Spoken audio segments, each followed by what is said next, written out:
Welcome to February. Yeah. 2020. Oh, yeah. It's moving quick. We're in it. We are. So this week we wanted to cleanse our palates of Velocipaster from last week. Yeah.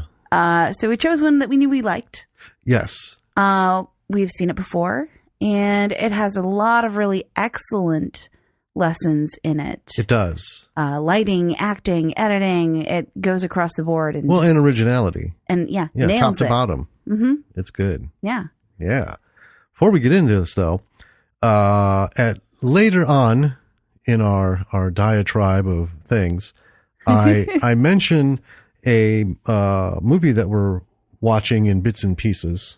It's a Riff Tracks version of Starship Invaders. You keep saying Invasions? I don't know. I can't remember the title because it's just so fucking bad. But anyway, I mention it and then I don't come back to it. And the whole point of it, we were talking about effects and stuff and things. Mm-hmm. And this was a movie that it has Christopher Lee in it. Yeah. A lot of big actors at the time. And it's just the fucking worst. And it's funny because we love riff tracks because sometimes they hit the shit right on the head. Yes. And they mention just out of the blue, and remember, this came out after Star Wars. Yeah. Same year. Yeah. The graphics, everything, the special effects are so bad.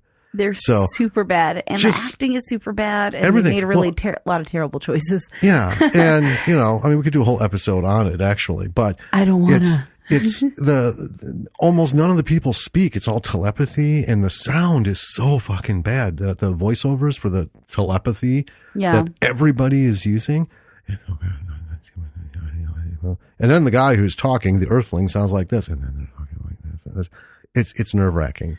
Well, yeah, someone didn't know how to do voiceovers in the studio. Right, but the whole point of it was to make a comparison of a micro budget, low budget B movie, right? That we're going to get into, compared to this had some fucking money behind it. Yeah, the Riff Tracks one that we're watching, the whatever fucking idiots, space idiots, whatever. So yeah, it's just one of those things. That's the comparison that I eventually wanted to make, but didn't come back around to it. Didn't come back around to it. Plus, it's just so bad. If you hadn't reminded me, I wouldn't even have spoken of it now. But with that, yeah, let's roll into this awesome movie. Let's get some stuff going and have some fun. Ooh! All right.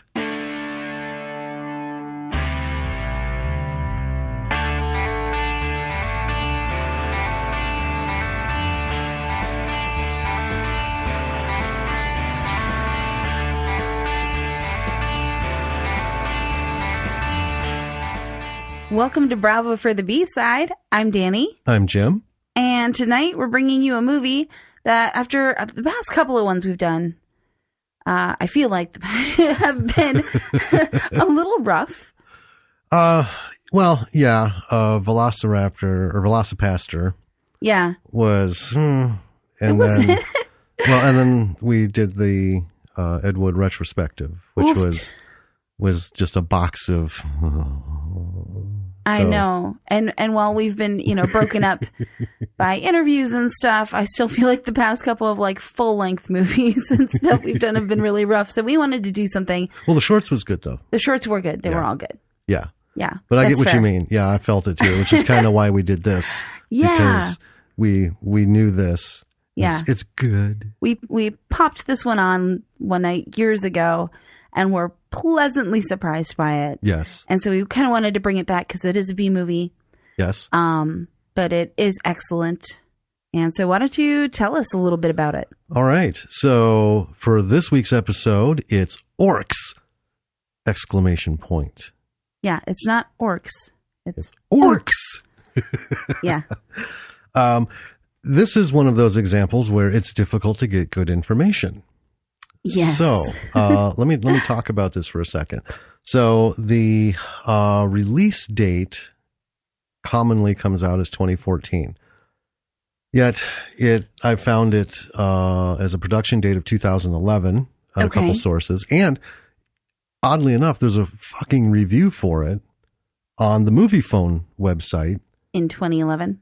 No, 2010. Interesting. Yeah. Movie Phone. It's still up and running.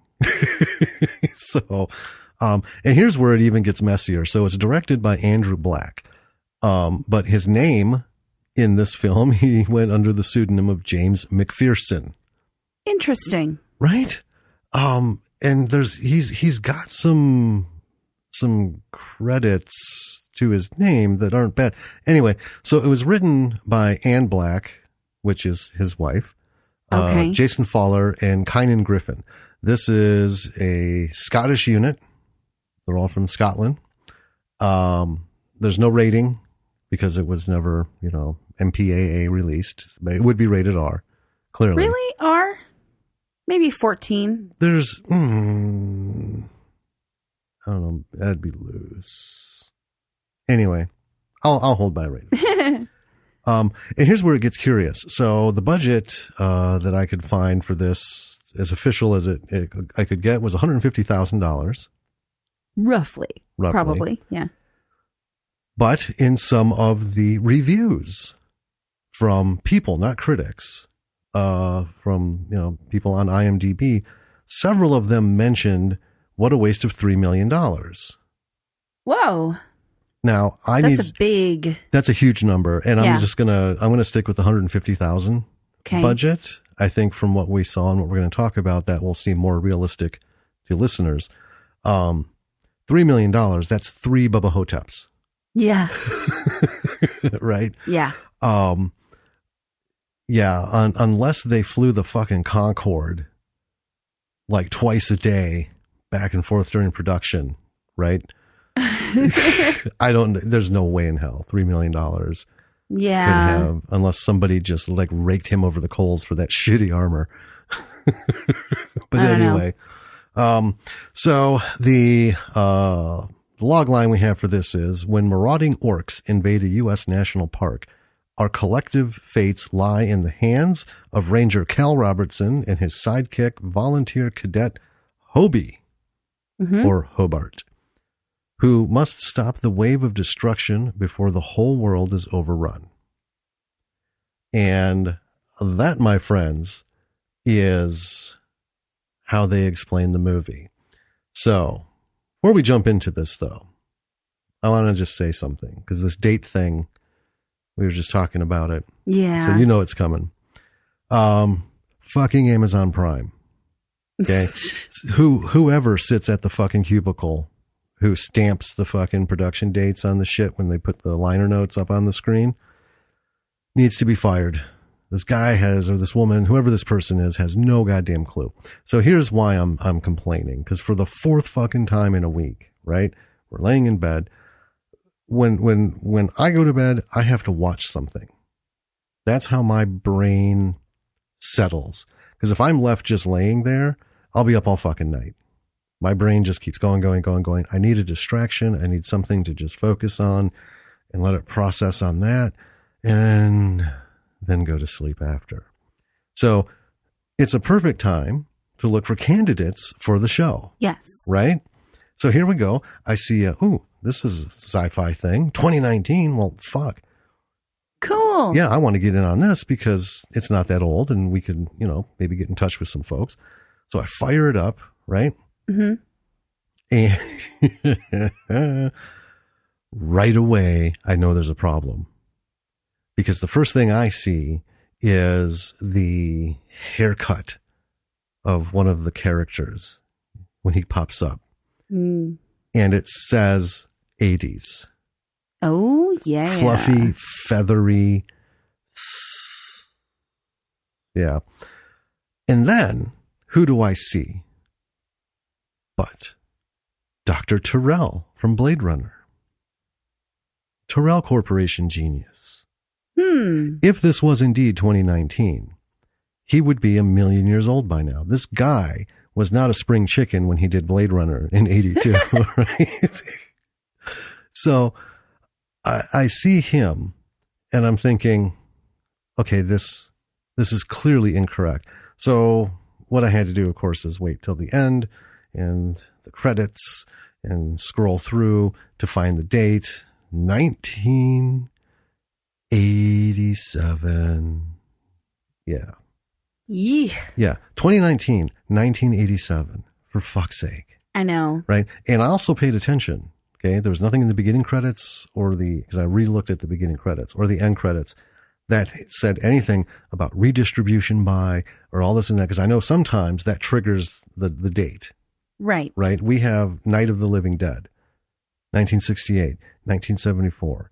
1978, 1981, 1992, 1996, 1998, 30th anniversary. Yeah, 2018. 50th, yeah. Yeah.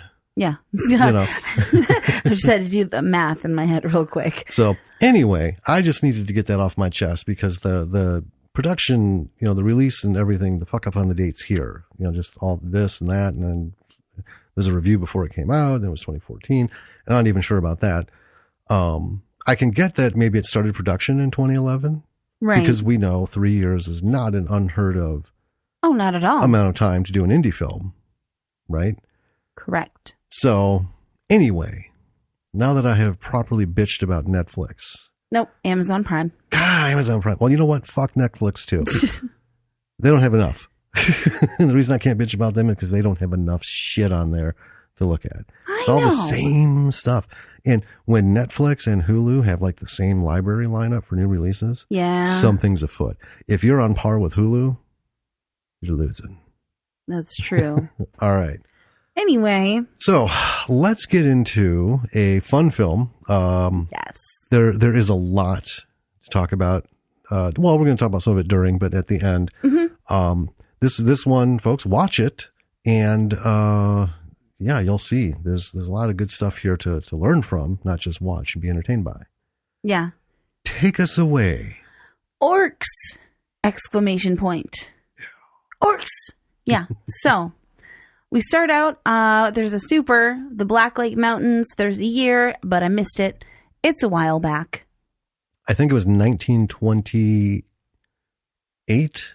Early 1900s. It was 1920 something. All right. I just caught it, and I don't know if it was a 0 or 8 because things were happening on the screen. Yeah. So. Not super important. While back. There's I know these things matter to you. But there's a guy mining. He's startled by Zeke something or other, a park ranger with a very impressive mustache. Yes. Yeah. We're talking Ron Swanson level grooming. It's fantastic. It is. Yeah. Yeah. This thing was touched up just before cameras went on. Yep. And the guy mining just disappears suddenly into a hole. Yeah. And Zeke investigates the hole. Then something gets Zeke, and he drops his lantern because they're in a mine. So he's holding a lantern.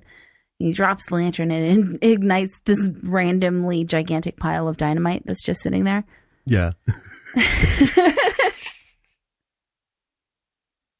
Sure. And blows up the mountain. Yeah. It was a bit impressive. It was impressive.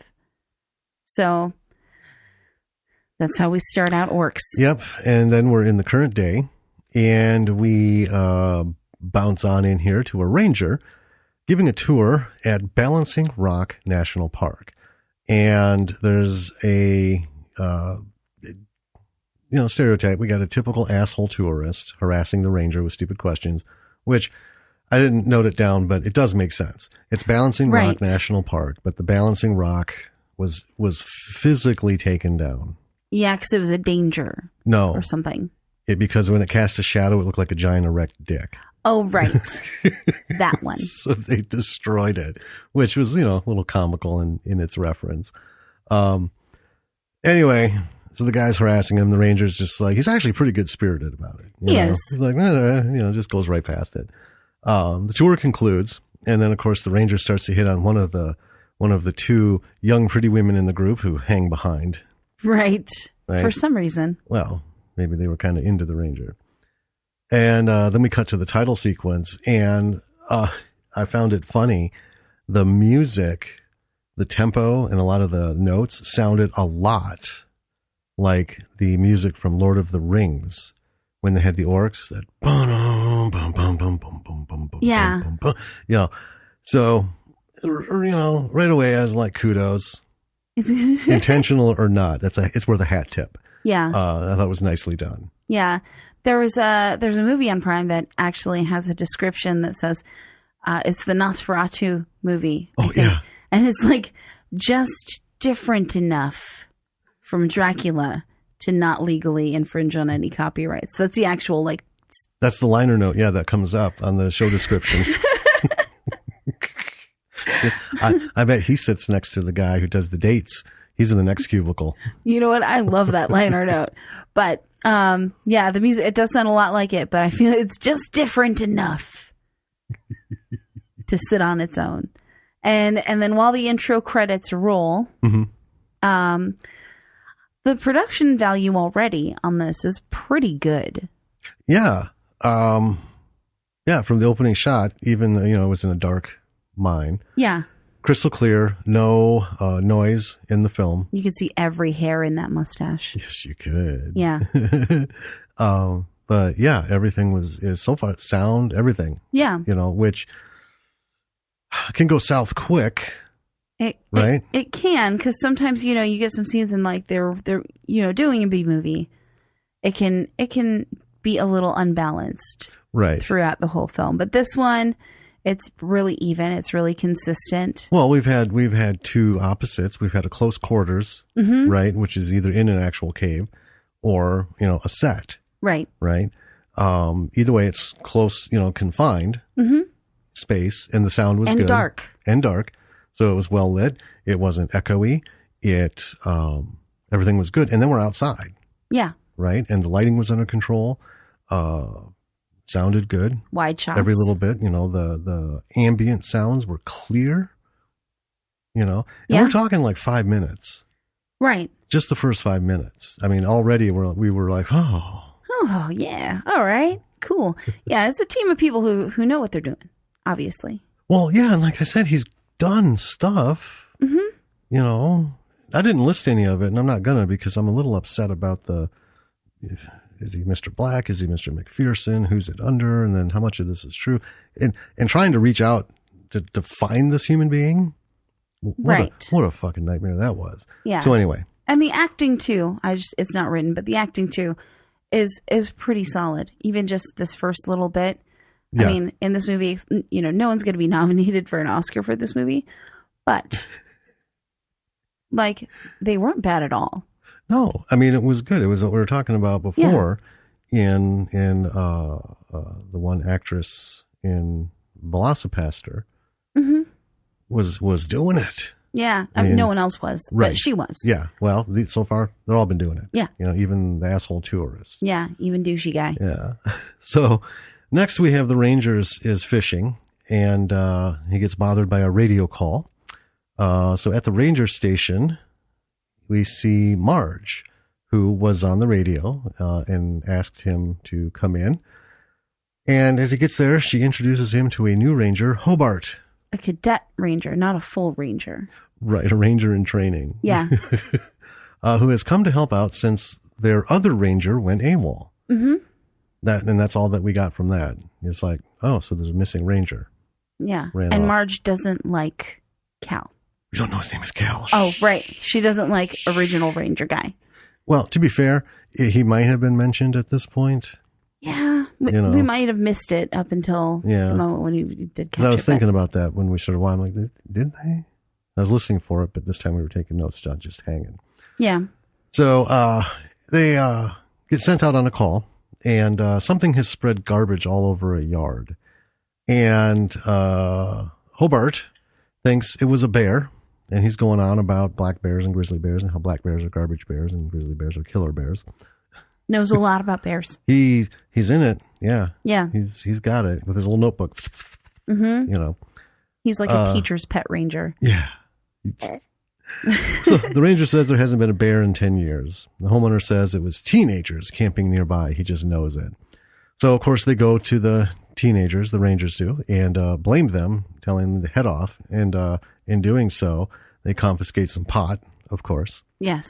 And then from the opposite end, so from the forest looking out at the Rangers and stuff, we have a monster POV. Yeah. And this is where it was decidedly cheesy. Yes. But it was fun. Yeah, it's kind of that green shifting colors. Yeah. But, and it was cheesy, but it did successfully do what it was supposed to do, which was differentiate and let you know. Oh yeah, exactly. You know. And yeah, this isn't a treatise on American history where they all of a sudden do this weird lighting thing. I mean, it was fun. Right. Because you knew right away, the Orcs watching. Mm-hmm. And, that's the funny thing. A lot of horror movies, right? And this is technically a horror movie. Yes. It's a comedy, horror comedy, either way. Yeah. A lot of them don't allude to what's going to be fucking with the people. True. Right? But it's right here in the title. Orcs. In case you have any doubt what's happening in this movie, refer to the title, please. So, and then, all right, now we have a couple in a canoe, and it's the asshole tourist and his wife. He's being a total dick. Oh yeah, he's just being a flank fucker. And all of a sudden we're a giant fucking arrow buries in her chest, and she slouches over. And then at first he's pissing her mouth, you're not doing your part, row. And then he looks over, and then he starts to panic because he sees that she's been impaled. Yeah, by this arrow. Yep. We cut back to the ranger and Hobart, who the ranger starts calling Hobie. Right? That's the nickname that he gets. Yes. And the ranger is smoking the pot that they confiscated from the teenagers, and he tells Hobie that it's to determine whether or not it's real pot. Right. Yeah. And Hobie seems kind of gullible. He's like, how much of it do you have to, And the ranger's like, don't question me. Yeah. Hobie is like the quintessential, like, Needlemeyer character. He's just happy and he's as dumb as a box of rocks. But you love him. Yeah, he's very sweet and he's all about what he's doing and stuff. So there's no question this is a comedy. Yeah. At this point. And here, this is where we caught the ranger's name is Cal. Yes. And Hobie's he's a Bigfoot enthusiast. Yeah, he is. Remember that, people. It's going to be important. He goes on about Bigfoot for quite a while. He does. And then Marge calls in, and Hobie accidentally rats out Cal about the pot. Yeah. Ninja sitting here smoking the pot that he confiscated. Yeah, he's testing the pot to make sure. And so she tells them to go line the toilets with lime or something along those lines. Yeah, the toilets are getting out of control, and you got to go pour some lime in there. Yeah. Yeah. Anyway. And then we cut back to the douchey guy on the river. Yeah. With the dead wife. And he's been taken out by a lot of arrows. He looks like a fucking pincushion. Yeah. It's hilarious. And they're huge. They are. Which I kind of liked. Yes. None of this dainty stuff. These are savage humanoid creatures. Right. From who knows when in history, those unwritten years of, fantasy mythology. Right. Of course they have giant fucking arrows, which again, the bolts are like an inch thick. Well, in Lord of the Rings, right? You have the elves doing their arrows, and then, they can fuck things up. And then you have like the Uruk-hai and the orcs. It looks like fucking baseball bats with points on them. Right. Spears. Right? Yeah. You only need one. So in town, the Rangers are loading lime into their truck. And so there's a woman, Katie, who's protesting something. Just her. Yeah, just her on her own with a little sign. Turning circles with the sign. We can see from Cal's face right away that he knows her. Yes. And you can feel the uncomfortableness coming as she spots him. Mm-hmm. And then she wanders over, and then they get into while he's eating a donut, they get into an argument. There was a relationship, and blah, blah, blah, blah. Yeah. Stuff that's not terribly important. Right. You know. But my favorite part of that was as she's coming over, he's like, yeah, let's just get in the truck and go. Hobie, but we've already paid for all this line. And he's like, yeah, no, it's fine. Yeah. So at the toilets, Cal's making Hobie do the manual labor. Yeah. He's dumping lime into the toilets. Yeah. And then when he comes out, Cal's like, oh, great. I have to, So he goes in to use the facilities. Yes. And he discovers a body in the toilet. Yeah. Well, he looks down. He's like, huh? Pulls his flashlight out and we see a head. Yes. You can see that's still attached to a body. Yeah. But a head poking up from a pile of shit and lime that's in there. Yep. And it's someone that Cal knew. Yeah. Mm-hmm. And there are claw marks on the bathroom door. And Cal's like, how did you not see him? And Hobie's like, I wasn't looking in there. Which is fair. Yeah. And Hobie immediately jumps to, it was Bigfoot. Right? Yeah, they're talking about scratches on the door and stuff. And yeah. And Cal's like, well, it had to have been a bear. The first one in 10 years. Again, they go over this again. And we learn that the dead guy was the missing ranger. Yes. That went AWOL. Yes. Mm-hmm. Okay. So back at the station, amidst all of this, all of a sudden Cal is being hit with a surprise drug test. Marge set it up and she's super delighted. Thanks, Hobie. Right? And she just fucking hates him. I mean, does. Every scene that they're together is just this venomous exchange, which is fun. It is. It is. And at this point, this is where we were, talking about the shots inside and outside, bright light in the shade and shadow and stuff have been really good. And I noted that the lighting and quality, of everything is just good.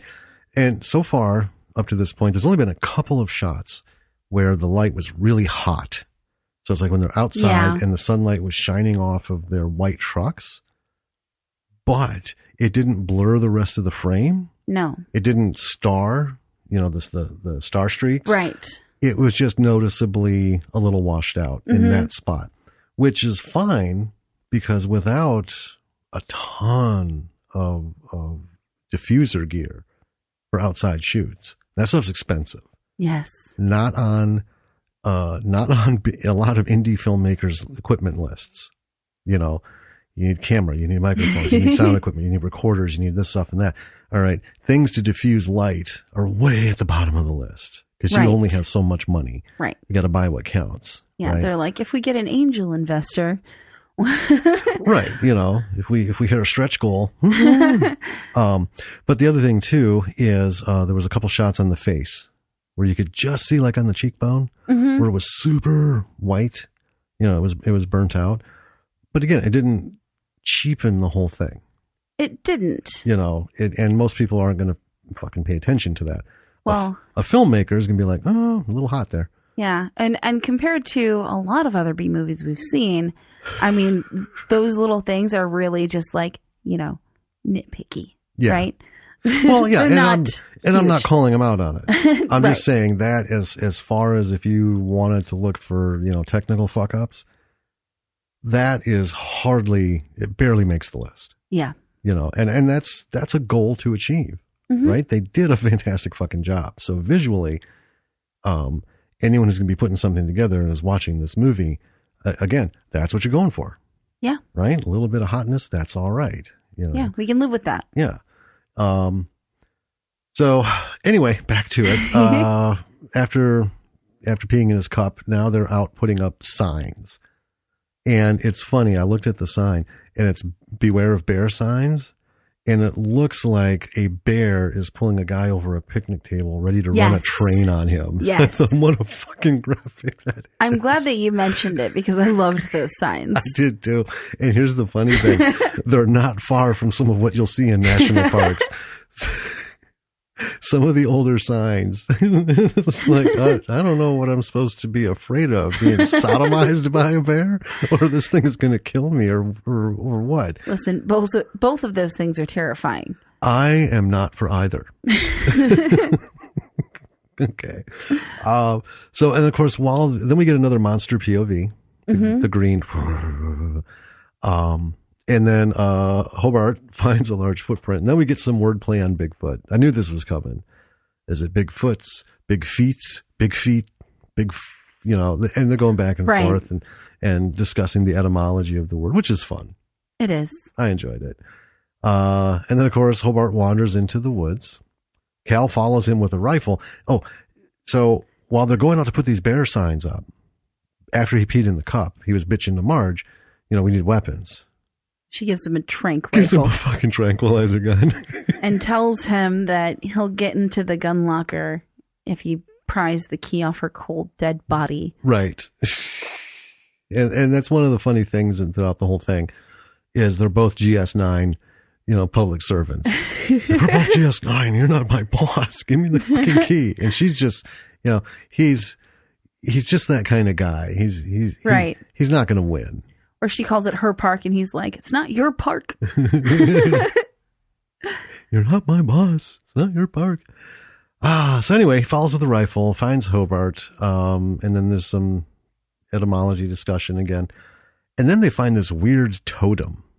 Yes. Right? This weird thing. Like sticks with skin stretched across it. Yeah, and raven feathers and some weird, bony shit stuff. Yeah.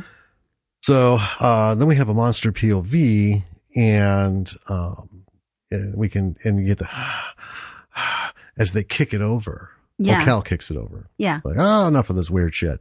And then, of course, we hear, so. Right. Yeah. Clearly, whatever's watching them is unhappy with this situation. Not cool, guys. Nope. Yeah. So that night, Hobie and Cal are in, I'm guessing, one of the ranger cabins or something. I wondered, because rangers do stay in cabins in the parks. Right. Some of them.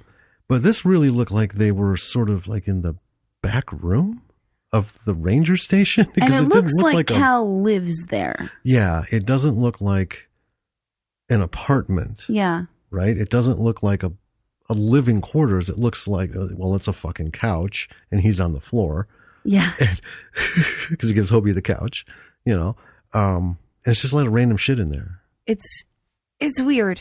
But anyway, whatever it is, they're having some small chat, and Hobie is all about the idea of being a park ranger. He goes into how much he loves it and how passionate he is about it. And Cal's like, I really just wanted to be at this park in Hawaii. Oh, yeah. Drinking out of coconuts and doing nothing. Having the native girls bring me more drinks and coconuts. Yeah. What a dream. But Cal hates being a park ranger. Yeah. And then he points out a picture of Zeke on the wall. Yeah. Callback to the front of, beginning of the movie. Yep. Mr. Mustache. Yes, indeed. Zeke Mustache, who was the park's first ranger and is apparently a hero. Oh, yeah. He's a legend. Yeah. Right? It's like, Zeke. Yeah. The guy that all park rangers look up to. Right. Yeah. Cut to the teenager campsite, and they're being teenagers. Yeah. A couple of them are fooling around in a tent. Of course. One of them yells at them because he's trying to read. The third wheel. Which I always want. It's in every fucking movie. Well, it is. Almost every movie. The ones that it's not in, it's because there's like 3 pairs. Yeah. 3 boys, 3 girls, at least one pair is going to go off and fucking, sometimes 2, leaving the last pair in an awkward, we don't know each other and what are we supposed to do kind of thing. But it's always almost always this third person who can't be that fucking dumb, where you go on a camping trip with your friend and his girlfriend or your friend and her boyfriend, whatever the, right. attachment and your teenagers. is. Right. And if you don't think there's going to be some fucking, why are you surprised? And they're always surprised and they're always annoyed by it. Yeah. You guys knock it off, and he's reading his little book by Herman Melville it's a fantasy book. Yeah, I know. But, I don't know why you bring a book camping. Because he doesn't have anybody to fuck and there's going to be some fucking. Anyway. There's some sounds outside the tent. Yeah. And we get the classic slicing of the tent wall. Yep. With a giant like orc bastard sword. Yeah. And then there's blood splatter and screams. Yep. Because that's how fucking In the Woods ends every single time. It is. That's how everyone who goes camping gets murdered. Slashing, splattering, spraying, and screaming. Yep. Not in a good way. Nope. So now we come back to the Rangers, and Cal is awoken by the sound of war drums. Yeah, which are really quiet, actually. Yeah, I wasn't sure both times. Well, all the times we've seen it. Oh, yeah. There it is. Yeah. It's slow coming in, and yeah, it's really faint. That was one of my very small gripes, is like, I think those should have been a bit louder. Should have been, especially when Cal is coming off of a major high. Yeah. And booze. Yeah. Right? And then he's like falls asleep. As anybody knows in those situations, right? You could sever limbs from someone who in that state. They're not going to wake up. No. Right? But yeah. So it wakes him up. Anyway, goes outside and he uses a bullhorn. He's yelling at the teenagers. You to fucking come down there and knock that bullshit off.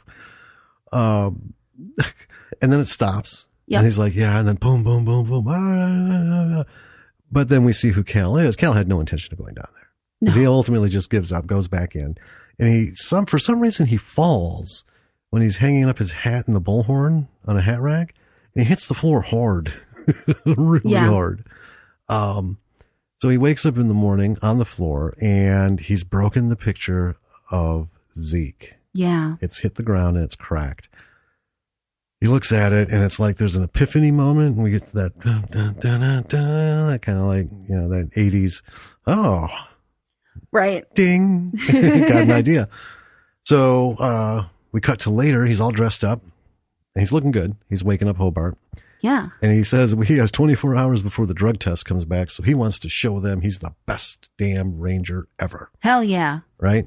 And the first move is to get the fucking teenagers out of the park. So. Yeah, and they're going to hunt the bear. But first, get rid of the teenagers. Yeah, teenagers first. That wardrobe. Get rid of this bear problem. Yeah. So they go to the campsite, which is all torn up. And they think it's the bear, so they're going to hunt it down.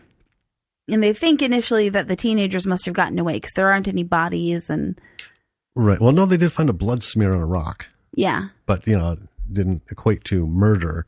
Right. As more of somebody got hurt. Right. But Hobie gets all excited and shoots a chipmunk with the trank rifle. That was fucking hilarious. He's like, what? Yes. Like fucking Dead-Eye Dan. Yeah. And Cal's like, well, it was a chipmunk. It's dead. It's dead. Yeah. There's no tranquilizer in there. This is to bring down a bear. Yeah. So the chipmunk didn't stand a chance. Yeah. Well, yeah, then we get our first actual glimpse of the orcs through the fog in the woods. There is fog in the woods. Yep. Not a mist. Fog. Full on fog in bright daylight. I loved it. It's fine. Well, yeah, it's part of it. Although, that's not how fog works. It's orc fog. I'm sorry. Orcs fog. Yeah, it's orc fog. Yeah. Okay. Then they see Hobie and Cal see the impaled head of one of the teenagers. Yes. On a stick. Yes. And it's awesome. Well, let's do it. Nicotero level head. This thing was fucking amazing. It was. So it was clearly delightful. Yeah. Money was spent hardcore on that effect. Yeah. And it paid. Yeah. Because we were like, whoa. Yeah. So they see it and they run like hell. And while the orcs are shooting at them, and then they run back to the truck and one of the giant orc arrows gets lodged in the door of the truck. Yeah. So this, we get back to the station. Mm-hmm. They're pulling in, coming in hard.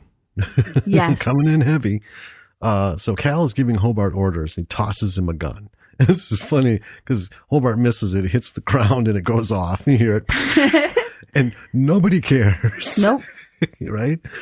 And then next we have Hobart riding through campsites. Yes. With his bullhorn telling people to get out. And I've got this. We pulled this because it's just so fun. This guy. Is. So let's hear the Hobart's evacuation order instructions. Attention park patrons, please remain calm, but there's a horde of bloodthirsty murderers heading your way. Please leave everything, leave your belongings, and go away. Leave far, far away. If you happen to run into what looks like an ape-like man, a Bigfoot, a Sasquatch, or serial cult rapist, please run for your lives, because he killed a really cute teenager who was using illegal drugs, but she probably was a good person still. And I love that at the end. Still. Because he was getting all choked up over it. So that was actually two parts, because it was broken up by Cal hitting on the two attractive women from earlier. Yeah. And this is just a little, like, verbal footsie. And then eventually he's like, okay, well, you just got to get the fuck out of here. Yeah. So we pulled that out. But Kobe's just adorable. He really is. I don't, the end list. I understood the Bigfoot. I understood and then serial cult rapists. What? Maybe that was maybe it's the bear cults. From the sign. Yeah. Yeah. That bear rapist. Jesus Christ. maybe Hobie was just trying to cover all his bases. So it ends up where, they get back together and he's like, yeah, I got everything. Yeah. They're all out. Yeah. And Cal's like, what about the golf course? He's listing off all the places. Yeah. And Hobie's like, oh shit. I just bumped my mic. He forgot to evacuate the golf course. He did. Yeah. And Hobie's real broken up about it. Well, yeah, because, he's and Cal's like, it's fine. They have the golf clubs. They can fight off a bear with golf clubs. Uh-huh. And then we're at the golf course and we see one of the golfers is yelling at an orc to get off the fairway. Yeah. He doesn't know he's an orc, I guess. No. Well, they're in armor. Well, and I was going to say, it's important to say what we've seen of the orcs is they are wearing medieval armor. They're wearing full plate armor. Yeah. It's old and like rusty, dusty looking. Shabby, yeah. And they all have helmets on. Yes. Which we'll talk about later. With little teeny tiny eye slits. Yep. Mm-hmm. But by the time that Cal and Hobie get there, the golfers are gone. Yes. And Hobie goes all like super tracker. I know. It's just all of a sudden he's like he's imagining the scene. He's recreating every second. Like Sherlock Holmes style. Yeah. He rolled over here and he got up and limped this way. Yeah. Grabbing his knee as he... it's just funny as shit. And so he's following the trail of what happened. And he ends up finding the golf cart and he finds a golf ball with a giant tooth in it. Yeah. Yeah. And Cal, in the meantime, is looking around. He finds a shoe in a sand trap. A couple shots later, he picks it up and there's still a foot with an ankle attached to it. And he loses his shit a bit. Yeah. But he carries it with him. Well, yeah. They end up going to the Park Information Center / general store looking for Marvin. It's a mess. There's some blood. And then there's Marvin ripped open, laying on the floor. And I wanted to say, Marvin, at the beginning when they found the trash cans that were all messed up. Yeah. That was Marvin's store. Yeah. Yeah. Yeah, it was. Yeah. I thought we could change it in the notes, but part of this is to give the feel of how we perceive it. Because that's important. Yeah. Right. And this is a note for filmmakers. When you project a location, you need to make it clear what that location is. Because we thought it was just like somebody's yard. Right. Because there are people who do live in the parks. Because their property was grandfathered in. Mm-hmm. And their, family home and stuff. Or even near the park. So the park rangers have jurisdiction outside of the park boundary in those little burgs, those service burgs, because they don't have their own law enforcement. Right. Because usually when it's an animal related thing, they'll go. They'll be like, it's bears from the park, okay. But anyway, so it's back at the general store. Marvin, like I said, he's done. Yeah. He's been peeled like a banana. They hear some sounds, and they open a closet, and there's an orc feeding on something. So they just shut the door, and then it bursts through the door, knocking them over, and it's coming at them, and all of a sudden, kabam! Marge is there, and she blows a hole in this thing. Yeah. Right? And they're like, oh, thank you. And then, bam! Suddenly Marge is dead. Yes. There's another orc just fucking speared her right through the heart from behind. Mm-hmm. At this point, I just want to say, the blood splatter and the blood flow is highly acceptable. Yes. It's yes. This is what we came for, and this is what we got. Hell yeah. So they there's like a ruckus. There's a ruckus, and I want to play this because this is just awesome. So this is what happens when you put your life in Hobart's hands. Are you ready for this? Oh no, that's later in the movie. Is it later? Yeah. It's when they go back to the store. Oh, that's when they go back. That's right. Yeah. You're jumping ahead, babe. I am, because I'm so excited because this is so funny. I should just do it anyway. Wait for the appropriate time. No, you're right. Because it involves Katie, and she's not in this yet. God damn it. Do you want to play another soundbite? I don't know, because they're all later. Okay. All right. Anyway. This is my favorite one right there, though. I know. I like that one. So anyway, they lift the helmet off, and then we have our first orc. Face. Right? Orc face. I just want to say this because we had this discussion, right? I'm going to jump ahead. One of the brilliant things about this was the use of armor and helmets for orcs. Yeah. Because that's what they wear, right? The amount of money saved. I know. On makeup, because they had like 20 to 30 orcs. Yes. Right? You know, they had a whole group. Yeah. To make all those people up, that will take your fucking budget and just, lay it open like Marvin. It will, because it's not only cost of makeup, it's the time. It's the time. Yeah. So if you don't have 30 makeup people, add that up on the budget sheet. How long is it going to take to make these guys up? Because this wasn't just pure makeup, right? It wasn't like a bald cap and some bad camo paint on the face. No, it was legit makeup. Yeah, it looked like an orc. He had the orc teeth and like the jaw coming out. It had and the reason I know this is because he had over his eyes the black like paint, war paint stripes. We see a couple others later on. Yes. That don't look like this. But there are the several scenes where we see a lone orc. It's this guy. Right. And if you watch it again and look closely, it's not just because of the makeup. It's the same guy. You could just see it's just like they made him up and then did a whole bunch of scenes. Yeah. Which is fine because an orc's an orc, an orc, an orc. That's fine. I was cool with that. But anyway, so Hobart's like, oh, it's an orc, and Cal just goes, no, it isn't. And then next thing we know, they're in the truck trying to get the fuck out of the park. Yeah. Yeah. And that's important to note. They're not here to be heroes. No, they want to leave. Yeah, they're like, fuck this shit. So they're fleeing, and they find the road blocked by a bunch of orcs. Yeah, they put up a fucking barricade and everything. Yeah. And they're all just sitting there. Roar, roar, roar, roar, roar. And, so they turn right around, and one follows. And Cal, are you okay? Yeah. Well, they start backing up first. Right. Yeah. Yeah. And one follows, and Cal ends up in the back of the truck fighting it because it caught up to the truck and climbed up in. Yeah. And he's like fighting it with a shovel. Yes. And this is one orc with the face showing. Yes. So they put these made up orcs rather than the armored orcs in really key parts in the movie. Right? Yeah. The screen time. Yeah. Shots. And they were really smart about that. Yeah. But all the orcs that had the barricade were all just in armor. Right. Yeah. And then Hobie crashes the truck.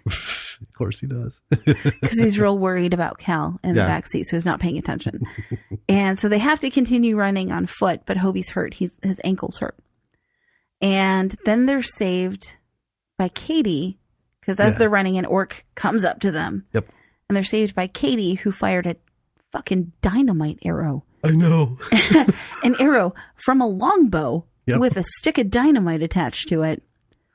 And blew up this orc. Yep, he's gone. That was unexpected.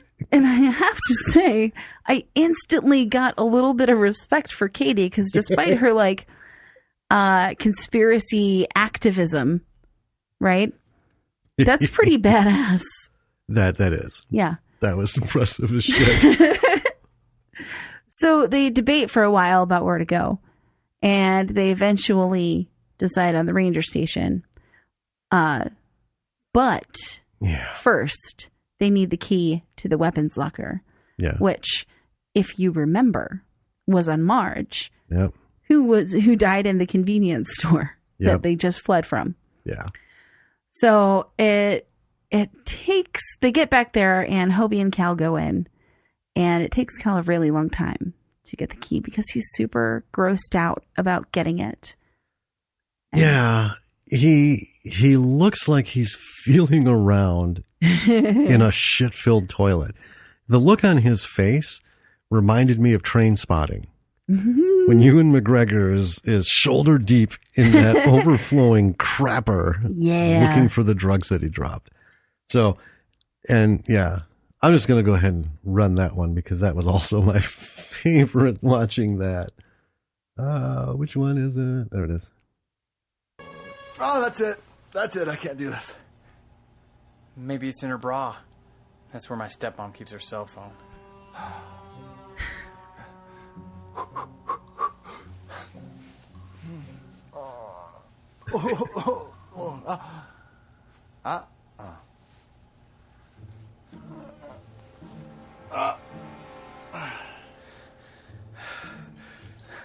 Bingo.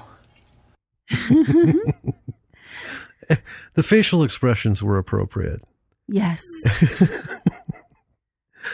Oh, man. Okay. After that happens, bam, an orc appears. Mm-hmm.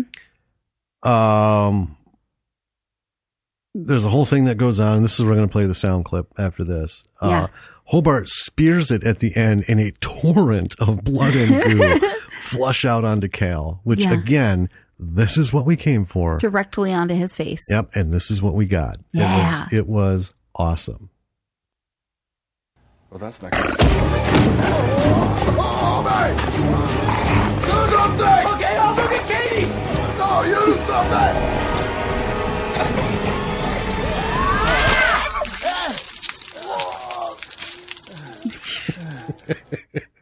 It's as wet as it sounds. But here's the thing, writing, right? Well, that little bit perfectly captioned each character. Mm-hmm. Okay. Cal's panicking, right? He's not a fighter. He must be a lover. Although he didn't get too far with those two women over the last 2 days. So anyway, but I just, and Hobart, do something. Okay, I'll go get Katie. I'll go get Katie. That just fucking cracked me up. No, you do something. Oh, man. Okay, so after they cover him, Cal, with just incredible amounts of blood, they see him coming out of the store, and he's cleaning up with baby wipes. Another good. See, it's these little bits that a lot of films don't put in. I noticed it. I'm like, oh, cool. All right, we got that. Then they jump in the truck. They're on the way back to the ranger station. They find a golfer filled with arrows, and the orcs are jump coming. So they hide, and you pointed this out, Lord of the Rings style. Yes. Right? So it's like in the Fellowship when Frodo and company are first setting out, and the ring wraiths are coming. They hide below like a tree root system. Yeah. So they there's a like embankment off the path. They jump down and they're hiding under it, you know, and the orcs are chunking over, and, one stops, is like, Hobart throws a rock, and he's like, oh, okay. Right. And they move on. Yeah. So, yeah. Another, if it was by accident, fine, but, I feel like it was on purpose. I feel like there's a lot of little nods in this, too. I think so. Yeah. Yeah. Because they're hilarious. They are.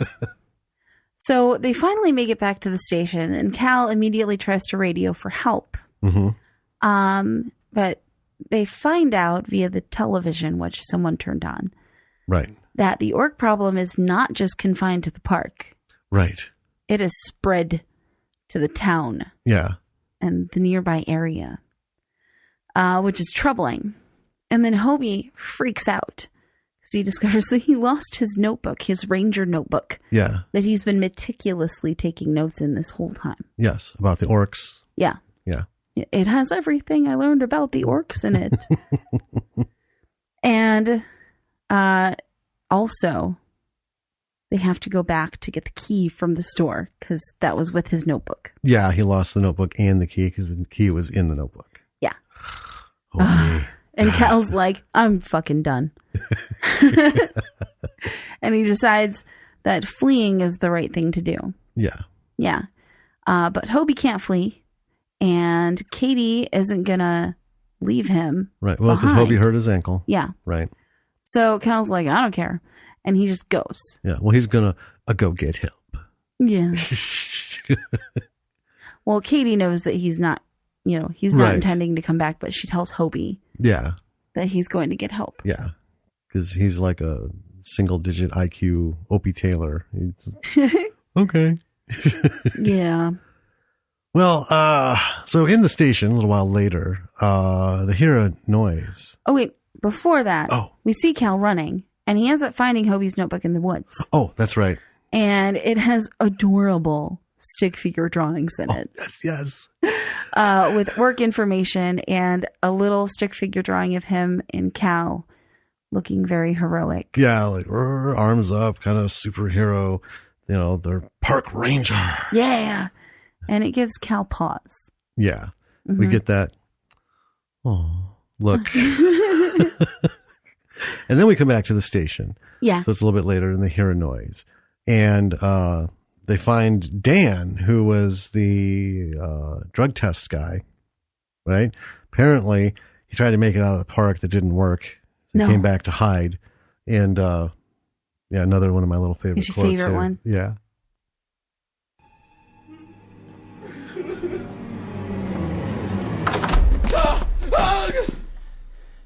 It's Dan, the pickup man.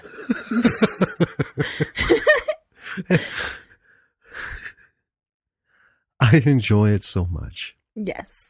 Because the character of Hobie it's over the top in the simple-minded character in the group. And I don't know.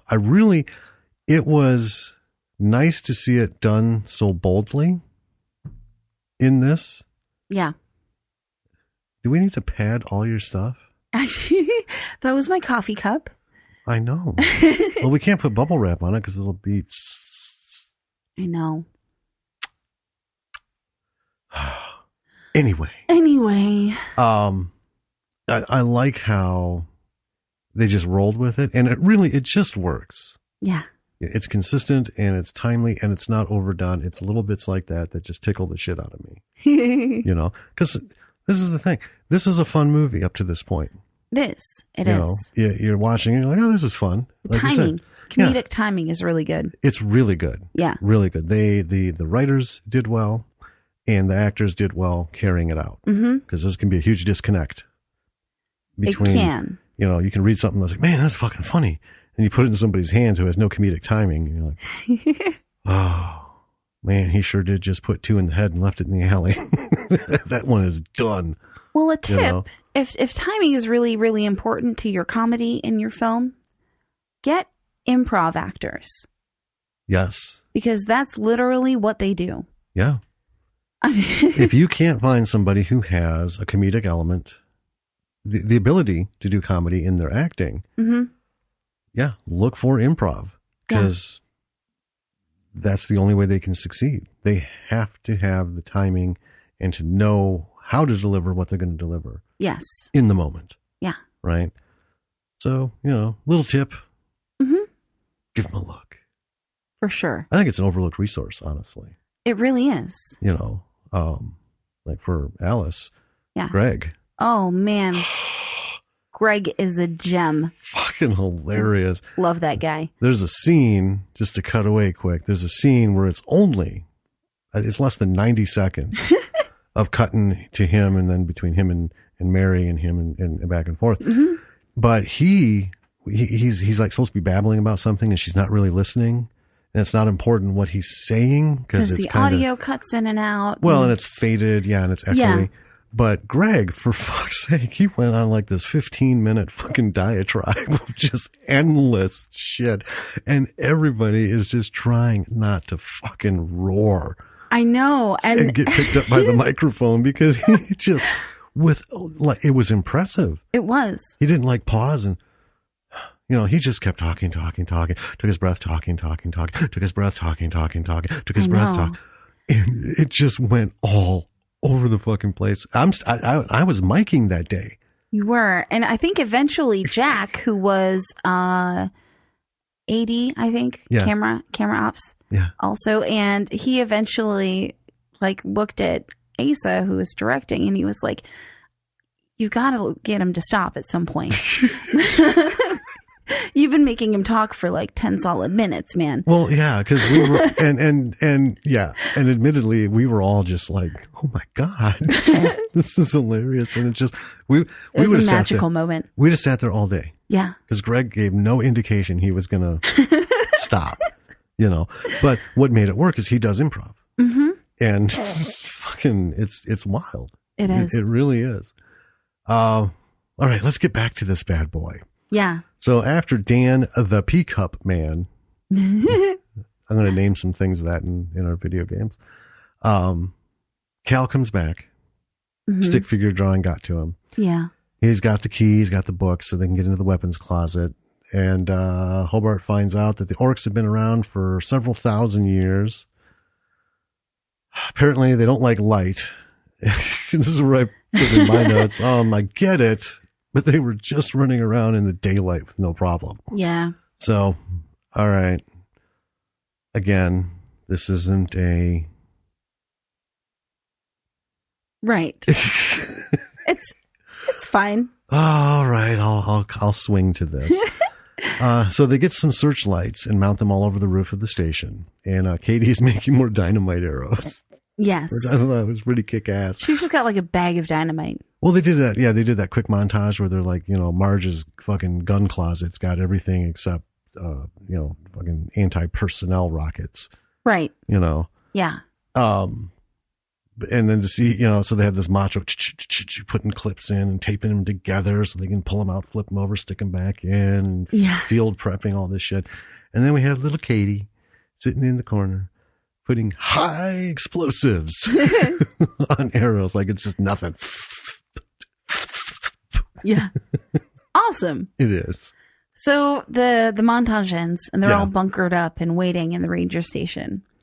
And Dan the Peacup Man bumps into the audio system, which there's loudspeakers. Yeah. And turns on some music. Yep. And Cal rushes to turn it off, but it's too late. The orcs have heard it. They know where they are now. Yeah. Well, and it's important to note it's elevator music. Yeah. Playing out through the park. So. Yeah. The horde is a coming. Yep. Cue the drums, the war drums. And then the orcs kind of emerge from the trees and stop. Yeah. And they're banging their drums and they're beating their spears on the ground. Yep. Yeah. Ooh. And the leader of the orcs comes out. He's a big guy. He's huge. Yeah. I'm like, here we go. And he has a massively impressive face. Yes. Very well done. Yep. Yeah. There would be no helmet on this head No. Not for this movie. And he's the only one without a helmet. That's how you know he's the leader. Well, and he also stands up on a thing. Well, that and he's clearly larger and looks more important. And yeah. Yeah. Anyway, and Dan just starts shooting and takes down an orc. Oh, yeah, he freaks. Ready. Yeah. Starts shooting before they're supposed to. And then the orcs charge and the heroes shoot back. Mm-hmm. And the sequence here, I mean, it's just your standard kind of like battle sequence, right? Right. But the editing is pretty tight, not just in the sequence, but in the whole movie. It's just like snap, snap, snap, snap, snap, snap, snap. Stuff's happening, stuff's happening, stuff's happening. Yeah. And I actually found it kind of tough to keep up note taking while we were doing it, while we were watching. It was hard. Yeah. But not in a bad way. No. Because we had this long discussion. When you're watching this movie, folks, it's bam, you're here, bam, you're there, bam, you're here, bam, you're there. It is so fucking smooth and cohesive. It's awesome. Like I said, that little dialogue with Hobart giving his evacuation instructions, there's actually 2 cutaways in there. Yeah. Right? And I had to edit those out in the sound pull. But when you're watching the film, it works. Mm-hmm. It is not sloppy. It is as tight as can be. The editing on this, because I didn't see anything about it being nominated for anything, showing anywhere where it got voted for anything. This fucking movie deserves something for the editing. It does. Because it does. It takes you every bam, bam, bam, bam. And it's not jarring. It just works. I don't know how else to explain it. Yeah. But it's fucking wild. It is well edited. Yeah. Whoever did it, I don't know if it was a separate, because I didn't pay attention to the credits. But whoever was in charge of the editing did such a fantastic job. In fact, I will go so far as to say this is another example of somebody in a B movie on the technical side of it doing a much better job than the high-paid professionals for all the A-list movies. Yeah. Because we have seen so many A-lists where the editing is so jarring and fucking bad. Yes. Right? Yeah. You're just like, Jesus Christ, for a, $75 million budget, you couldn't fucking cut film better than that? Yeah, oof. Couldn't find a way to smooth that transition out? Right? Okie dokie then. Yeah, that was shit, but this was really good. So, yeah. And the other thing I wanted to note, through this whole fighting sequence with the guns, they're actually shooting blanks. Yes. Which, people are like, well, what do you mean? So if you watch a lot of micro budget films, okay, when they have gunfire, now they've resorted to the special effects, the VFX. Yeah. The muzzle shots, and the sounds, right? When that happens, you don't see the action, right? Right. You don't see shells ejecting from the gun, right? No. You don't see the gun action as it fires and then it slides back, throws the empty shell out, comes forward, be it a pistol or whatever. They actually were using blanks because you could just see bang, bang, bang, bang. And it wasn't fake flashes. They didn't add anything in. It was impressive. Yeah. It was, because it's not cheap to do that. Blanks are expensive. There's the whole, it's indie film, so who knows how much insurance, if any, they had. But, it's, that's how Brandon Lee died. He got shot with a blank because there was an object in the barrel. So while blanks don't have the bullet, it's just the gunpowder cartridge. Yeah. Right? The explosive sound. Yeah, the explosive force can still hurt people. It's like if you have a gun with a blank, you can't put it up to somebody's head and pull the trigger. No. Because they will get powder burn. You could fucking kill them at that range. Yeah. Right? Because it's still a blast, even if it's a reduced charge, which most of them are. But you can seriously hurt somebody. Mm-hmm. And that launched that projectile into his chest. And nobody was prepared for it because it's a fucking blank. Yeah. Right? So it can be dangerous. It can. And you have to pick all that shit up. Yes, You're shooting on location somewhere.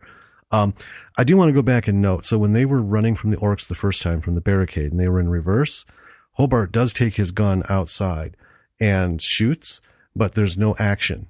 Oh, yeah. Right? They didn't bother with blanks then. They just did the because you could barely see it.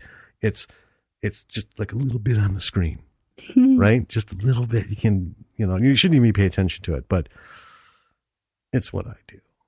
It's what you do.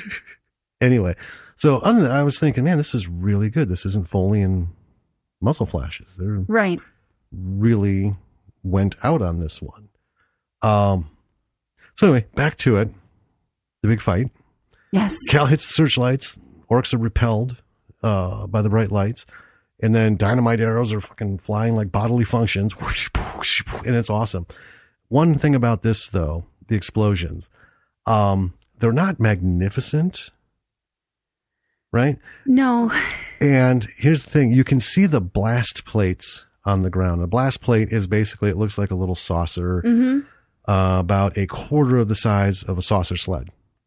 Yeah. Give people a reference, right? It's just a metal plate where they put the explosive on it. And really it's just to make the smoke and kind of an upward force. So there's not a lot of flame involved. No. Right? And then after if you look down at the ground, you can see the plate rocking. Yeah. Where it was detonated. So I would say that's one of the things that if, we had to get nitpicky and bitch about, don't let people see your blast plates. Okay. But again, at this point in the movie, didn't fucking care. No, because it's so enjoyable. Right. So you're like, it's fine. Yeah. Okay. But I just wanted to point that out that, if you see that, that's why. And the other thing too is, they're not using real explosives, right? You can use like squib charges, which are, don't require fire marshal, don't require explosives experts, don't require licensing and all that. It can get super expensive to blow shit up. We were talking about that with Wolf Cop. Yeah. Lowell spent a ton of money to blow that fucking barn up. Yeah. Not just do the VFX. He blew that bitch up. And the amount of time and money in terms of days, personnel, inspections, and all this, it's real deal shit. And if you don't have the money for it, because he had some cash. He did. For Wolf Cop. Okay. Orcs didn't. No. So, that's why there's no fire in the explosions. Anyway, I digress. Back to the movie. Yeah. So this is all going on, bunch of mayhem, and then what's you? No, it's you. Oh. Cal hits the searchlights. Yeah, I just did that. There's explosions. See? Oh, yeah. Yeah. Plus, Well, I thought we were on your part. It's okay, though. After a little regrouping retreat. Stop laughing at me. That's a coffee. The orcs are mounting another attack. Okay, so they retreated a little bit to regroup. Right. Yeah. Yeah. And then they're coming back out. And the gunshots at this point don't super match with what's going on. Like the sounds are not matching up with the guns firing, and it was a little off. A little bit. On there. But it's okay. Yeah. But I can forgive it. Mm-hmm. But they still managed to get like tension in this battle. Yeah. It's not like Lord of the Rings epic, No, it isn't. But it's respectable, especially considering, like the budget and everything, watching this movie. You're like, yeah, mm-hmm. I think they did as well as they could have done. Yeah. Yeah. Oh, absolutely. And it's good. And let's not forget, this is at night. Yeah. This wasn't a studio shoot. They were outside in the dark. Mm-hmm. And yeah, there's a lot going on there. Yeah. And they did well. Yeah. It's a good fight. One of the orcs gets past Katie and onto the roof. Yeah. And he gets Dan, stabs him a bunch of times. I know. It's like a prison movie. Yeah. He's being shivved. Yeah. And Cal goes to save him. And while that's happening, I want to say, Hobie just like single-handedly on this, because he's on one side of the house and Katie's on the other side. And so Hobie is like shooting the remaining orcs that are charging. There's no one else helping him on this side. Nope. And he's just taking care of business. He is. It's hilarious because it's while Cal is doing like the one heroic thing, right? And Hobie is a mix of my hero's doing his hero thing. And then Hobie becomes a hero and he's just like the tracking thing. He's all of a sudden just badass. Yeah. You know, one in each hand. Bam, bam, bam, bam, bam, bam. Mm-hmm. It's great. It kills me. But then it's quiet again. Yep. And it looks once more like the orcs have been defeated. But you get the sense that it's 120-minute running time and we're not there yet. So maybe there's more movie left. Maybe there's another wave coming. That's the problem, folks. Don't look at the running time of movies. I know. When you want, I can't help it. I'm like, you know, I guess it's not over because I know. So anyway, they get Dan inside, right? He's not fully dead yet. He asks for his briefcase. And then we have the redemption moment where he gives Cal back the urine sample. They exchange a joke.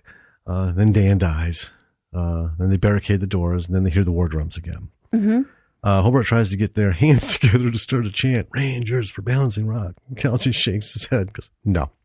And then the orcs are coming again. Yeah. And then Cal at this point is super annoyed with the drums because they've annoyed him before. And now they've lost Dan the Peacock Man. Yeah. And he's not having it. No. So he turns on the loudspeaker again. And it puts on some like crooner music. It's lounge music. Yeah. It's like Dean Martin style 60s lounge music.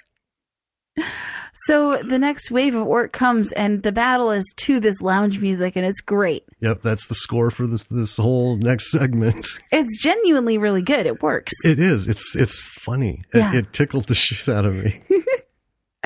And they have I wrote a big log because I had forgot the name of what those were called as I was watching it. A battering ram? Yeah, those. And I knew it and then I forgot it again. Of course. So thank you. The heroes shoot them down. Yep. So they don't get their battering ram to the door. No. They get it just up there, but not quite. And Katie tries to down the leader with a dynamite arrow. Yes. It's her last one. Yes. And they're like, can you get him? So she gives it a shot, and it would have made it. But he catches it. Or it hits him. It hits him in the shoulder. Yeah, it hits him. And he looks at it. Right. And he takes the dynamite out and like pinches the wick. Yeah, it's like, yeah. Which I thought was fucking awesome.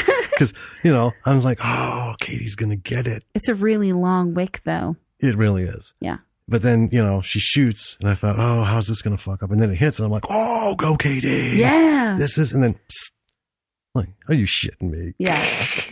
And the next thing you know, another orc has the dynamite arrow, and the leader's like pointing him back to the house with it lit. So he's a kamikaze orc. Yep. Going to the house. Yep. Yeah.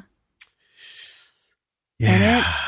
And it works. Yep. Blows the door down through the barricade. At this point, real quick,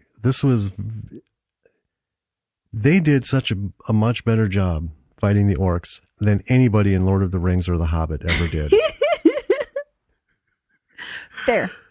All right. We're supposed to have these legendary warriors and all this stuff. And really, if you were to cut the scenes and put them side by side, even the best ones from like Lord of the Rings, they're not doing fuck all. These guys were doing it. They were. Right. So we got the orcs charging, smashing into the building. Our heroes rush to meet them. They're firing away. We got some very heroic shots. Hobart runs out of ammo. An orc gets to him and slashes him across the gut. And then Cal comes up shooting at the orcs as he tries to retreat to join Hobart and Katie. It is awesome. And I'm going to play this because, number one, the music in this movie, the sound right, is good, but the music is high quality. It is. And I remember this because I was like, oh, man. Right? But and again, this is like Lord of the Rings. There's some action. We're going to hear the end of the action, so you're not going to get the full bum, bum, bum, bum, bum, as they're doing their thing. You're going to hear and that's Hobie getting slashed. And then it cuts to this choir type music. And it reminded me of Fellowship of the Ring when Gandalf is taken down by the Balrog. Yeah. And they have that whole scene outside where it's just, and they're all sad and despondent and stuff. But this was really good. And it's another element, before I play it, why the fuck is there not more about this movie? Where is this guy? Why is he not front and center? Right? Why did we have to find this in the, the barrel of Prime? Right? Amazon Prime. Yeah. And you know what that is, folks? It's when you click on a movie and then you go down like this, other movies more like this. Yeah. Yeah. And then you click on one and then you click on the most obscure ones you can find, because then you get even more obscure ones under that one. And 8 to 20 fucking clicks later, right? You're in the bowels of Amazon, and because when you hit play, it takes a minute. It's like some robot is running to the far dusty corner of the basement to fire up this movie. It's like, oh, they want to watch this. But anyway, to the music. Yeah, this is just really good. So let's give this a run.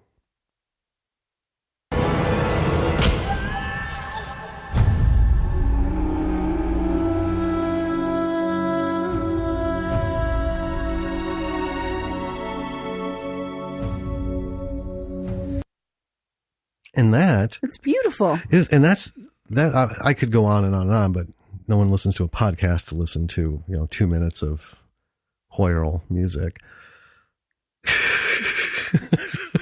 But anyway, It gets even better from there. That's just how it starts. That cut was brilliant. It was super well timed. And what follows, it gets even more sad. I mean, it was actually engaging. Yeah. It just took me into this silly fucking film with this silly fucking fight at the end. But they managed to, I'm not shitting you people, when you watch it, think of Lord of the Rings. Yeah. This little cheesy battle scene at the end, because of how it was scored, fucking ranks right up there. Well, and that's the thing about this movie. This movie is really silly. Yes. I mean, the concept is really silly. It is. It's a comedy.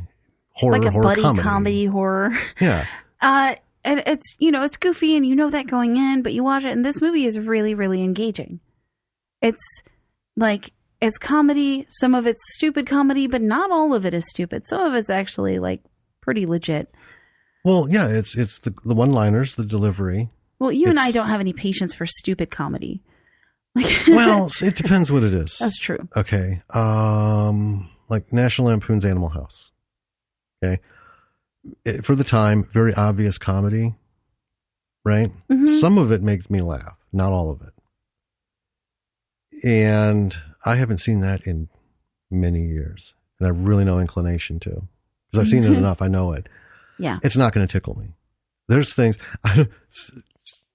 thinking about Local Hero, right? People might think I'm fucking an idiot for it, but or brain damage. But every time I think of that fucking grapefruit scene, it just tickles me, because it's just super simple and quick.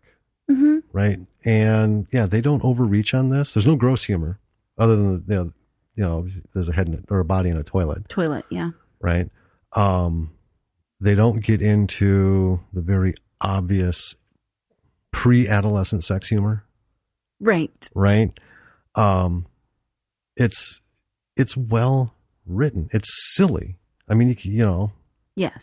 A comedy should be silly at some levels. Yeah. And the concept orcs in a park. It's living silly. In a mountain for thousands of years. Right? They're not going to go for the Oscar of horror, you know. But it's original, though. It is. All right. So they retreat to the basement. Yes. And Hobie asks Cal, he thinks he's dying. So he asks Cal, tell me about the coconuts again. Their earlier conversation when they were bonding.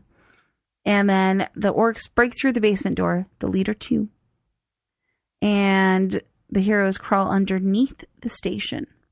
Yeah. It's like dirt floor, and there's the pipes and stuff above them. Yeah. Which is weird. Because they were in a basement. Yeah. So anyway. It's cool, though. And Cal tells them to go ahead. Yeah. And because they're not leaving Hobie behind. Right. You know, he's like, I'll catch up. So he shoots a hole in a gas pipe. Mm-hmm. And then lights the place up. Yep. With a Zippo. Yep. I think. Yeah. And Katie and Hobie watch the explosion. Mm-hmm. And they mourn him for a second. But then Cal climbs out of the wreckage. And he's, you know, like Captain Morgan, I think you had in your notes. Yep. He stands up there. The hero stands. He's gritty. He's smoking. He climbs up on that rock. Fire behind him. Bodies around him. Puts that fucking leg up. Hand on hip. Yeah. I'm the shit. Yep. Well, he's Zeke now, right? Yep. And then the leader orc comes up behind him.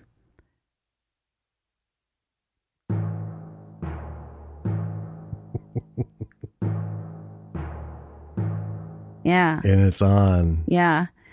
And Katie ends up coming in to save him. Yes. Yeah. So she buys him some time. Buys him some time. Yeah. Yeah. She comes in. What? I kind of feel like she got fucked out of a really good moment. I know. And, I mean, she was doing with the dynamite, and then that fizzled out. I know. You know, and then seeing her come in to save him, but then she gets batted away. You know, she fucks with the lead orc enough so Cal can get away. Orc turns around and backhands her. She's down and out. Yeah. She's out. Yeah. Not dead. No. No, but she's out of the fight. And I thought, she could have had a better moment. Yeah. It's fine, though. You know, yeah. Ooh, that was really loud. Bubble No. Anyway. You can always tell when I like a movie a lot because I gesticulate wildly and I end up bumping my mic 500,000 times while we're recording. I don't know where else to put it. Hang it from the ceiling. Well, yeah, but you do this too. That's true. You've gone over it, around it, in front of it, behind it. The only thing to do is to get like a shotgun, or super expensive shotgun mic, and like put it over there in the corner and have it aimed at you. Anyway. So Cal grabs a pipe and just starts fucking beating this orc. This is hilarious. He goes from the heroic thing to this. This is a guy who's had enough and has just lost his shit. He's just bam, bam, bam, bam, bam. Takes a final swing and ends up knocking the head off. Yeah. Right? It's fun. So the struggle is over. Yep. They're victorious. Yes. We cut to Hawaii. This is kind of like an epilogue.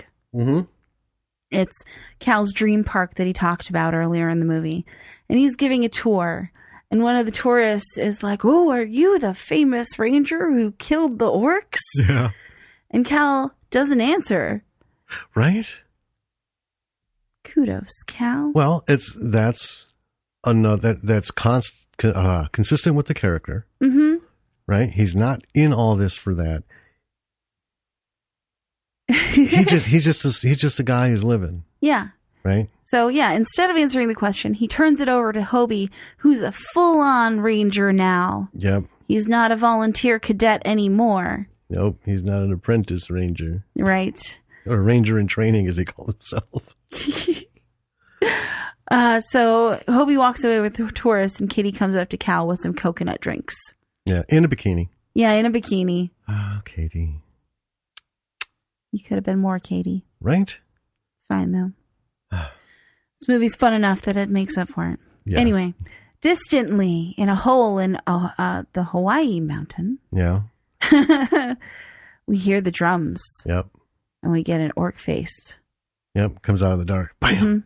And then done. Credits. Yep. That, folks, is Orcs. Orcs.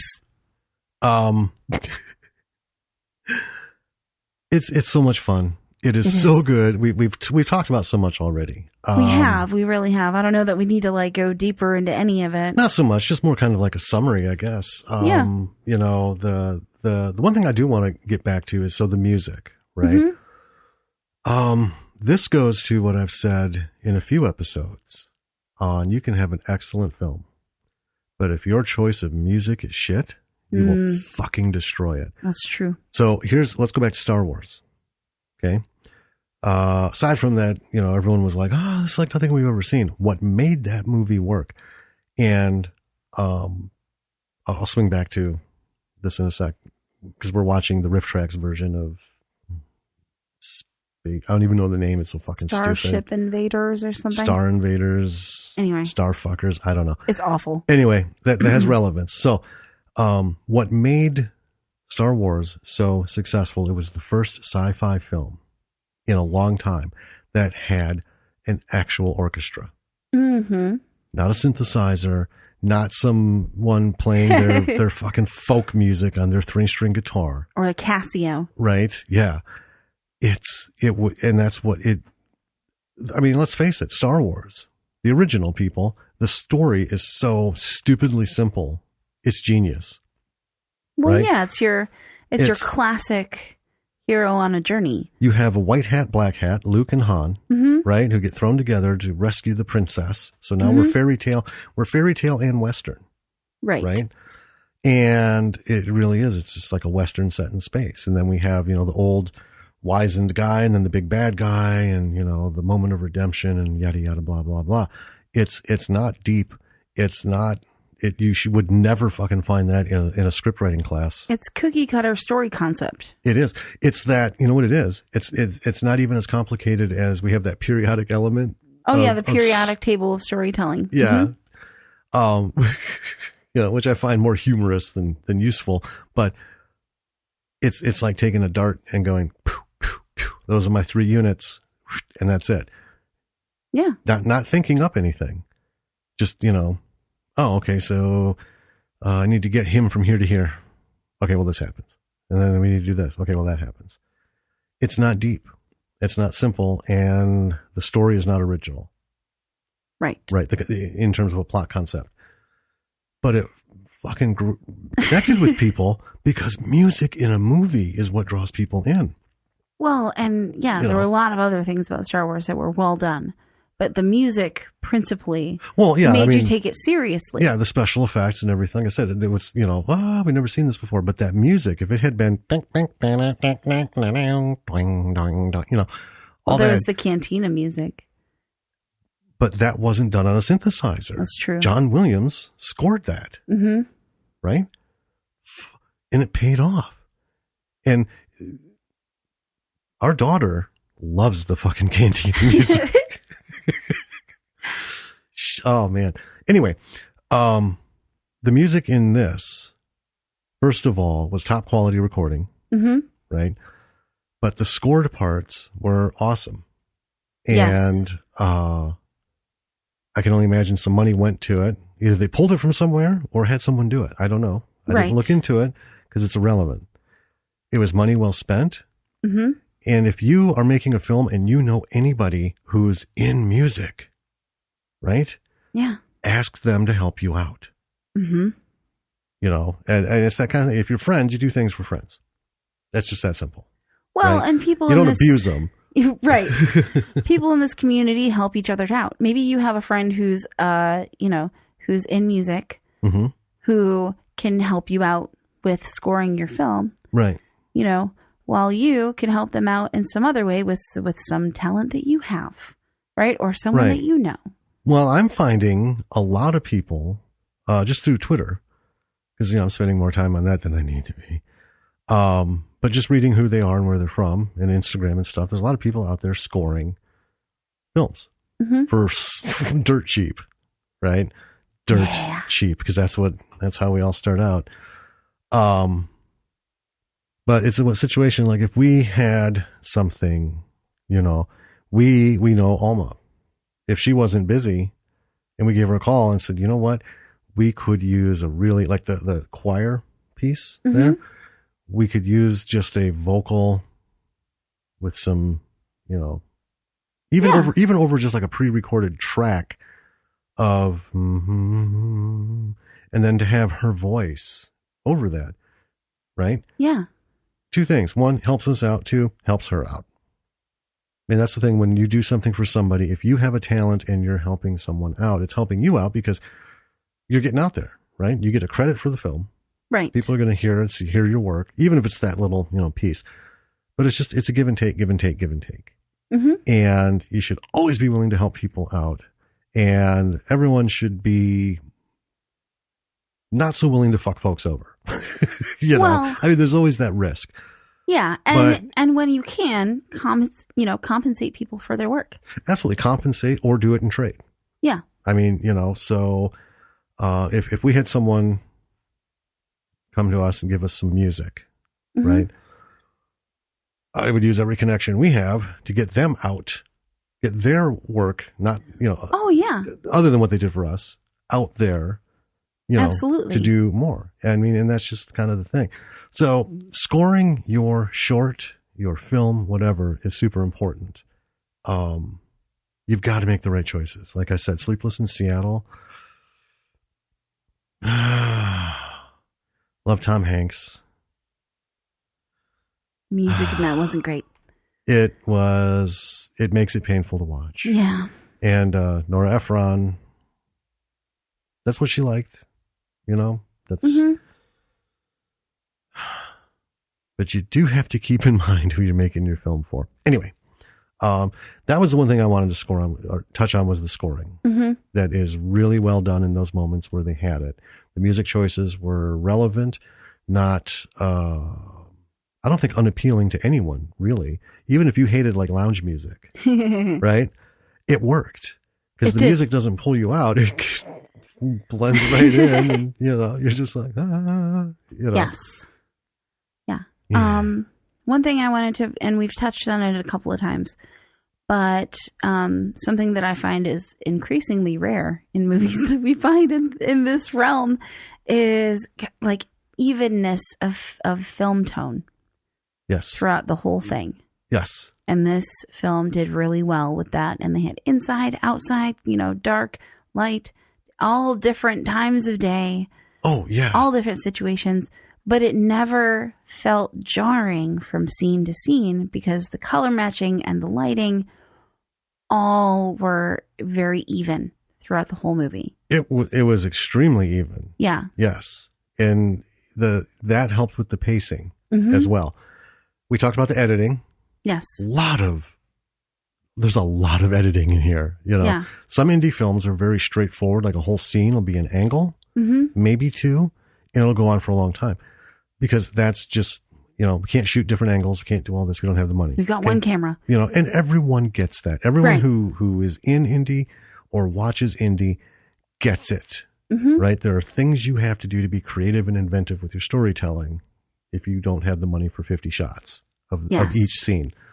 Now, this one, that tone, when you have that kind of editing, if the tone is off, that's where it becomes jarring and distracting. But yeah, you're right. It was just smooth. Yeah. all the way through. Fantastic. And then we talked about the acting. I would think, I don't know, people can, disagree with me because I'm not an actor. I have no desire to be an actor. But I think improv would be a huge thing. Oh, absolutely. If you want to be an actor. Now, I say that because we, when we talked with Kyle, Mm-hmm. right? He talked about who he went to acting classes. Yeah. Some big names in Mm-hmm. LA. And these people cover all this stuff. They do all this. But here's the thing. A lot of people don't have that money. They're not in LA. There isn't really anywhere to do it. And they're really trying to push for themselves, right? I know there's some acting classes around here. And we have an improv company around here that's actually pretty good. It is, but they're not one and the same. Right. Right. So, if you don't have that opportunity, if it's not in your curriculum, I'll just say that.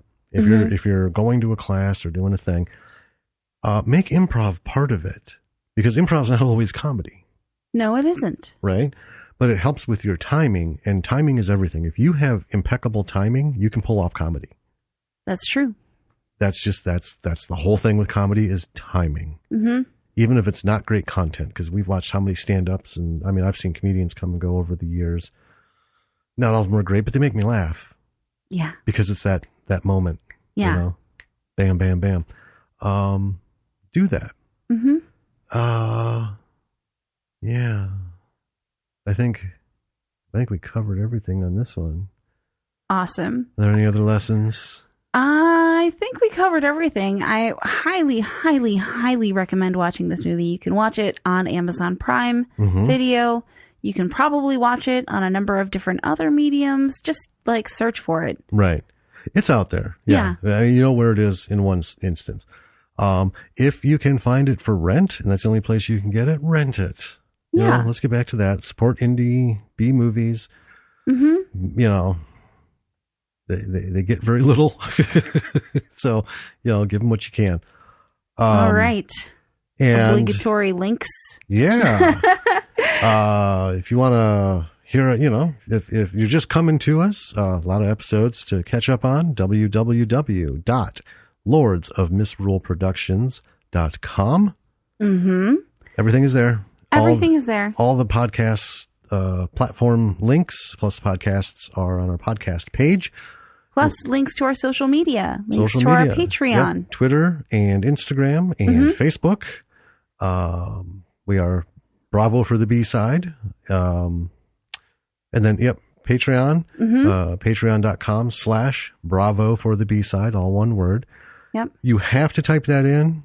You cannot search for us on Patreon because we say fuck shit and a bunch of other stuff on the show. Yeah, because it's explicit. We don't come up in their search results. That's why we have a link. Yes. So go to our primary website for Lords of Misrule Productions and check us out. Become a B-sider. Yeah. You know, listen to our podcasts and rate them, review them, like them, share them. Check us out on Twitter and Instagram, on Facebook. But you know, patrons get early access to episodes. We got a couple patron only things on there. And as we grow and we get more patrons, we're going to expand. We have just the one level, $5 a month. Yep. Right. That's $60 a year. Okay. I don't know anybody who spends that little on Starbucks who actually goes to Starbucks. So, you know, give us a cup of coffee a month. And, when we can reach our goals, we'll start offering more rewards to patrons, and especially ones that have been with us for a long time. Right. So if you become a patron, we'll have polls and you get to vote on what you'd like us to review next. Yes. Right. Watch, and, it can be for fun. It can be for education, or you could just try and torture us with something that you think is so bad we'll never pick anything out of it. We're game. You know, we'll show you. As the monthly goals are met, we can do a lot more interaction. We can do some live stuff. Yep. When we get to the merchandise level, patrons will get some swag here and there. Yeah, I was brainstorming ideas for T-shirts last night. I'm really excited about them. I know it's really early, but... Well, and patrons will get a say in what kinds of things they'd like to see as swag. So we're not talking about, hey, we got some stuff for sale and you get it cheaper, right? We're gonna make sure our supporters get some stuff. Absolutely. You know, now and again, a mug, I don't know.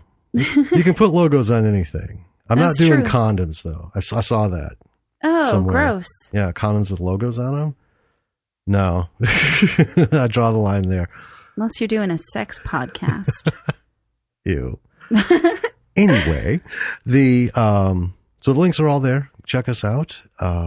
Send us an email. We'd love to hear from you.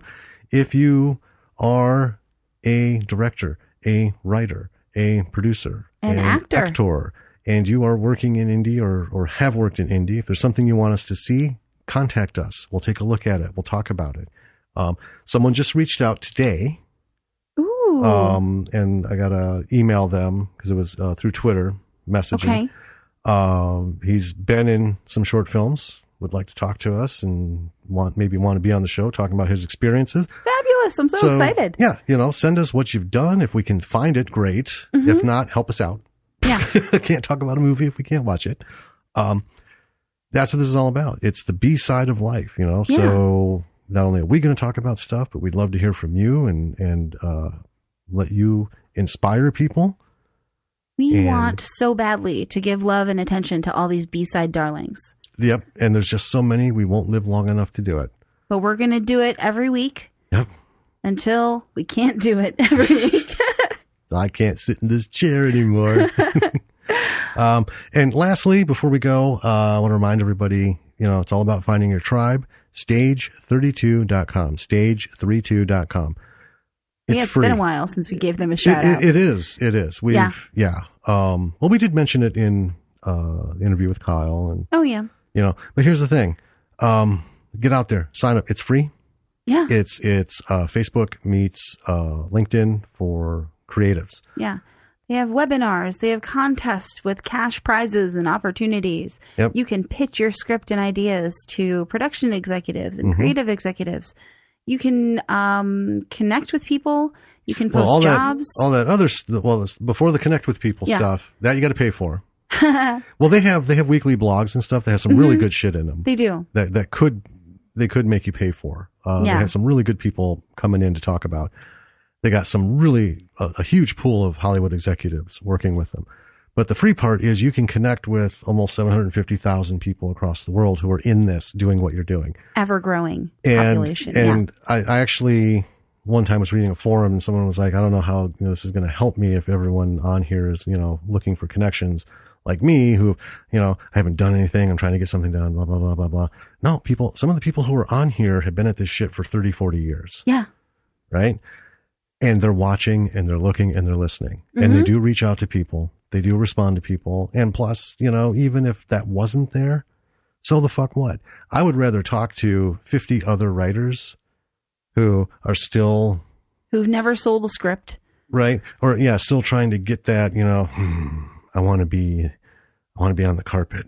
Right. I want to write something that puts me on the carpet, but haven't gotten there yet. I'd rather talk to them. Yeah. Than just, listen to somebody who's, a general go supporter. You can do it, kind of right. thing. So check them out. Check us out. We'd be happy to chat. Keep listening, folks. I think that's going to bring us out. All right. Well, thank you for listening to Bravo for the B-Side. Yes, indeed. I'm Danny. I'm Jim. And we'll catch you next week. Later, B-Siders. Bye.